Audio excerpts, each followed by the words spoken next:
Medical coding 90 days ఛాలెంజ్లో ఈరోజు day 25. Tissue గురించి చూద్దాం. టిష్యూ అంటే group of similar cells. Nervous టిష్యూలో 2 టైప్స్ ఆఫ్ సెల్స్ ఉంటాయి. అవి న్యూరాన్స్, గ్లియల్ సెల్స్.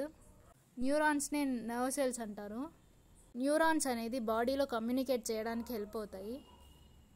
ఇంకా న్యూరాన్స్ అనేది 3 టైప్స్గా ఉన్నాయి. Sensory neurons, motor neurons, inter neurons అని. సెన్సరీ న్యూరాన్స్ ఏం చేస్తాయంటే సెన్స్ ఆర్గాన్స్ నుంచి సిగ్నల్స్ని తీసుకొని సిఎన్ఎస్కి పంపుతాయి. మోటార్ న్యూరాన్స్ ఏం చేస్తాయంటే ఆ వచ్చిన సిగ్నల్స్ని మళ్ళీ బాడీకి పంపుతాయి. లైక్ మజిల్స్కి కావచ్చు, గ్లాండ్స్కి కావచ్చు. ఇంకా ఇంటర్ న్యూరాన్స్ ఏమంటే ఇది మొత్తం సిఎన్ఎస్ లోపలే జరుగుతుంది. వచ్చిన ఇన్ఫర్మేషన్ని తీసుకొని మళ్ళీ ఆ ఇన్ఫర్మేషన్ని ఫంక్షనింగ్ చేస్తుంది. సో అందుకే దీన్ని ఇంటర్ న్యూరాన్స్ అన్నారు. రెండింటినీ చేస్తుంది.